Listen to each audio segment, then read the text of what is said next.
So this is about how to do a case history, formulation, and treatment plan. I don't know what this is popping up.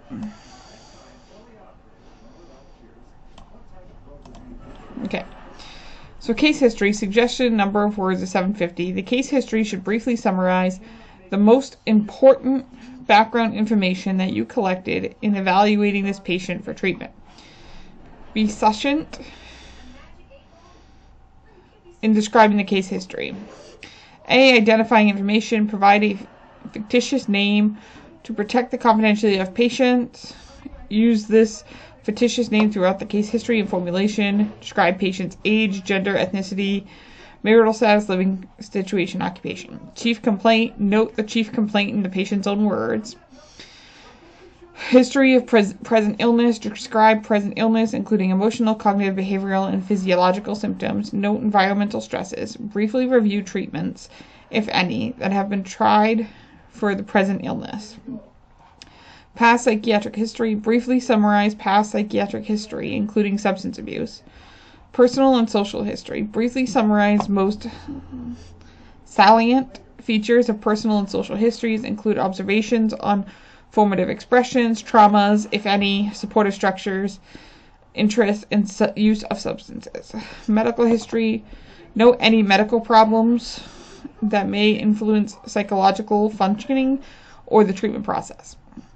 Mental status observations. List 3 to 5 of the most salient features of the mental health status exam at the time treatment began, including observations on general appearance and mood. Do not describe the entire mental status examination. DSM-4 diagnosis. Provide 5-axis DSM-4 diagnoses.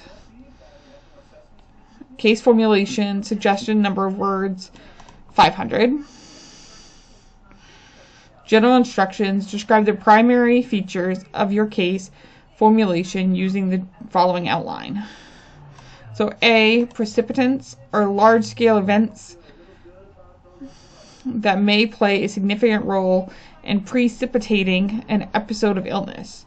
A typical example is a depressive episode precipitated by multiple events, including failure to be promoted at work, death of a close friend, and marital strain. In some cases, bipolar, recurrent depression with strong biological features, there may be no clear psychosocial precipitant. If no psychosocial precipitants can be identified, note any other features of the patient's history that may help explain the onset of illness. The term activating situations, used in the next part of the case formulation, refers to smaller scale events and situations that stimulate negative moods or maladaptive bursts of cognitives and behaviors.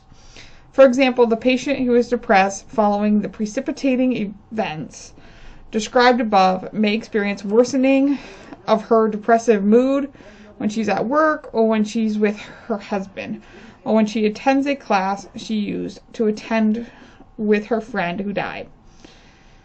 Which precipitants do you hypothesize played a significant role in the development of the patient's symptoms and problems? Cross-sectional view of current cognitions and behaviors. The cross-sectional view of the case formulation includes observations of the predominant cognitions, emotions, behaviors, and psychological reactions, if relevant, that the patient demonstrates in the here and now, or demonstrate prior to making substantive gains in therapy. Typically, the cross-sectional view focuses more on the surface cognitions that are identified earlier in therapy than underlying schemas, core beliefs, or assumptions that are the centerpiece of the longitudinal view described below. The cross-sectional view should give your conceptualization of how the cognitive model applied to the patient early in treatment. List up to 3 current activating situations or memories of activating situations. Describe the patient's typical automatic thoughts, emotions, and behaviors in these situations. Longitudinal view of cognitions and behaviors.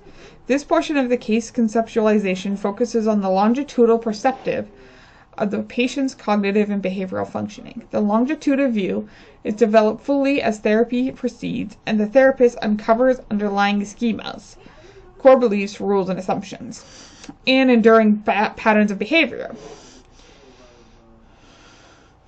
What are the patient's key schemas and compensatory behavioral strategies?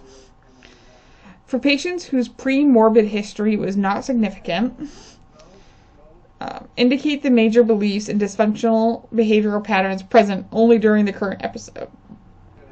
Report the developmental antecedents relevant to the origin or maintenance of the patient's schemas and behavioral strategies, or offer support for your hypothesis that the patient's developmental history is not relevant to the current disorder.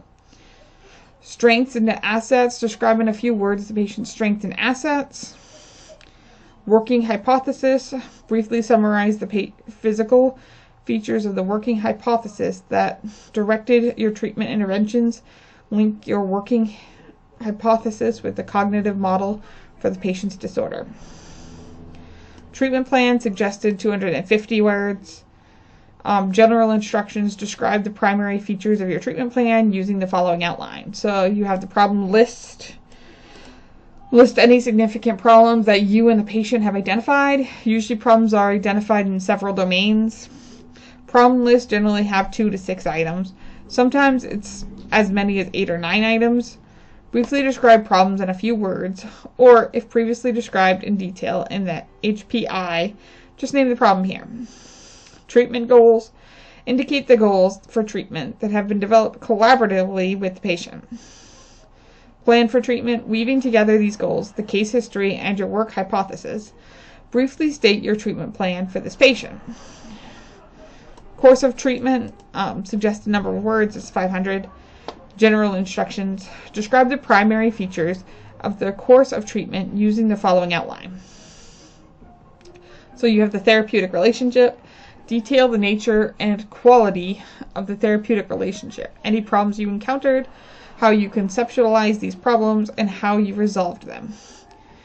Interventions/procedures. Describe 3 major cognitive therapy interventions you need, providing a rationale that links these interventions with the patient's treatment goals and your working hypothesis. Obstacles. Present one example of how you resolved an obstacle to therapy. Describe your conceptualization of why the obstacle arose, and note what you did about it. If you did not encounter any significant obstacles in this therapy, describe one example of how you were able to capitalize on the patient's strengths in the treatment process. Outcome. Briefly report on the outcome of therapy. If the treatment has not been completed, describe progress to date.